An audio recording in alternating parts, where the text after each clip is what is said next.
नमस्कार दोस्तों, आधुनिक भारतीय इतिहास के इस खास विश्लेषण में आपका स्वागत है।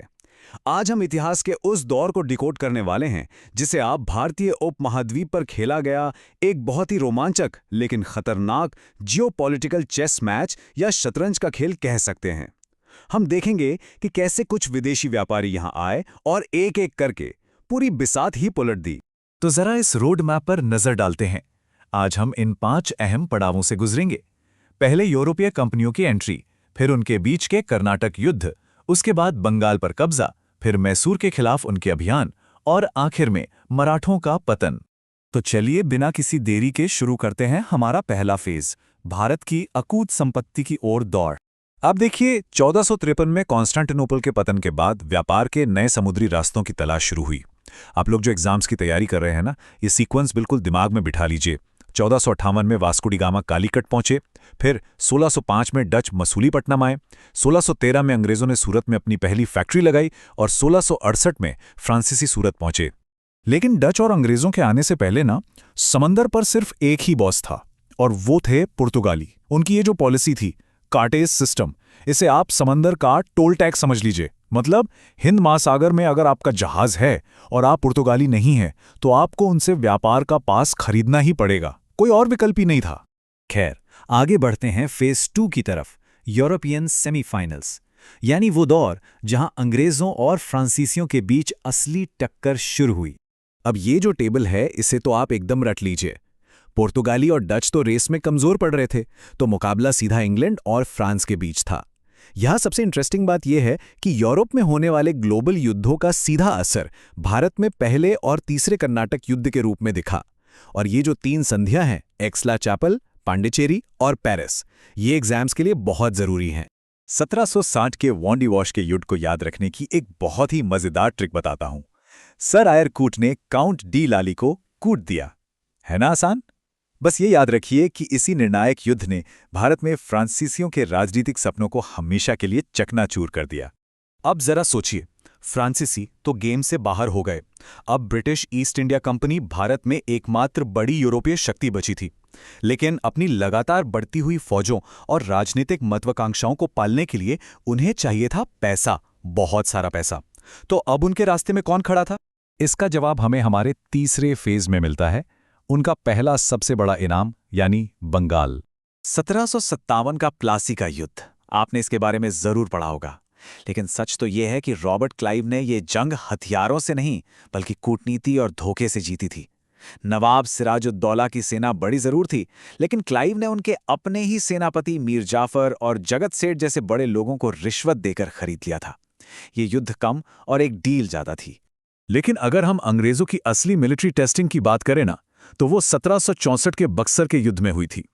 यहां कोई धोखा नहीं था। मीर कासिम, मुगल सम्राट शाह आलम द्वितीय और अवध के नवाब शुजा उद्दौला का एक बहुत बड़ा ट्रिपल अलायंस मैदान में था। ये एक आमने सामने की भयंकर टक्कर थी ब्रिटिश विस्तार को रोकने के लिए। और ब्रिटिश फौज की असली ताकत इसी लड़ाई में सामने आई। जरा इन आंकड़ों पर गौर कीजिए।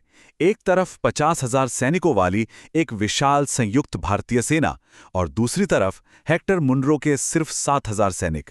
लेकिन उन 7,000 सैनिकों के पास जो आधुनिक हथियार और कमाल का अनुशासन था ना, उसने एक विशाल फौज को घुटने टेकने पर मजबूर कर दिया। और इस जीत का नतीजा क्या हुआ? 1765 की इलाहाबाद की संधि। अंग्रेजों ने सम्राट शाह आलम द्वितीय को 26 लाख रुपए की सालाना पेंशन थमा दी। सुनने में रकम बहुत बड़ी लगती है, लेकिन इसके बदले अंग्रेजों ने क्या लिया? पूरे बंगाल, बिहार और उड़ीसा के दीवानी अधिकार, यानी इन समृद्ध इलाकों से टैक्स वसूलने का पूरा अधिकार। बंगाल का खजाना अब पूरी तरह से अंग्रेजों की मुट्ठी में था। तो चलिए अब आते हैं फेज 4 पर। बंगाल का खजाना हाथ लग गया तो अंग्रेजों ने अपना रुख किया दक्षिण की तरफ और उनका अगला निशाना था मैसूर। अब अंग्रेज मैसूर से इतना डरते क्यों थे? क्योंकि हैदर अली और टीपू सुल्तान बिल्कुल अलग मिट्टी के बने थे। वो अपनी सेना को पूरी तरह से यूरोपियन तर्ज पर अपग्रेड कर रहे थे। डिंडीगुल में फ्रांसीसियों की मदद से तोप की फैक्ट्री लगाना, सेना की ट्रेनिंग और तो और एक आधुनिक नौसेना का निर्माण करना। अंग्रेजों को पता था कि अगर इन्हें आज नहीं रोका गया तो कल ये उनके लिए सबसे बड़ा खतरा बनेंगे। कुल 4 एंग्लो मैसूर युद्ध लड़े गए। टीपू सुल्तान ने बहुत बहादुरी से इनका सामना किया, लेकिन 1799 में लॉर्ड वेलेस्ली ने मराठों और निज़ाम को अपने साथ मिला लिया और आखिरकार अपनी राजधानी श्रीरंगपट्टनम की रक्षा करते हुए मैसूर के टाइगर टीपू सुल्तान लड़ते लड़ते शहीद हो गए। टीपू सुल्तान के जाते ही लॉर्ड वेलेस्ली ने अपना मास्टर स्ट्रोक चला, सब्सिडियरी अलायंस या सहायक संधि। इसे मैसूर के बहाल किए गए वाडियार वंश पर तुरंत थोप दिया गया। आसान भाषा में कहें तो आप अपनी विदेश नीति अंग्रेजों को दे दीजिए और सुरक्षा के नाम पर उनकी फौज का खर्चा भी उठाइए। एक तरह से ये बिना लड़े ही गुलामी कबूल करने जैसा था। अब कहानी एक बहुत ही दिलचस्प मोड़ पर आ गई है। बंगाल की दौलत सुरक्षित हो गई, मैसूर को रास्ते से हटा दिया गया। अब इस पूरे गेम का फाइनल बॉस कौन था? जी हां, पूर्ण सर्वोच्चता के रास्ते में अब केवल एक ही ऐसी देसी ताकत बची थी जो भौगोलिक आकार और सैन्य बल में इतनी बड़ी थी कि वो कमजोर पड़ रहे मुगल साम्राज्य की जगह ले सकती थी। और वो ताकत थी मराठा साम्राज्य। तो फेज 5 में देखते हैं कि इस विशाल साम्राज्य का पतन कैसे हुआ।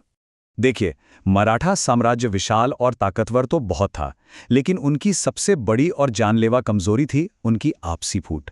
पेशवा, होलकर, सिंधिया और भोंसले ये सब अलग अलग गुटों में बटे हुए थे। एक तरफ मराठों की ये भयंकर गुटबाजी थी और दूसरी तरफ अंग्रेजों की शानदार कूटनीतिक एकजुटता और अनुशासन। अंग्रेजों ने इसी आपसी कलह का बार-बार और बड़ी चतुराई से फायदा उठाया।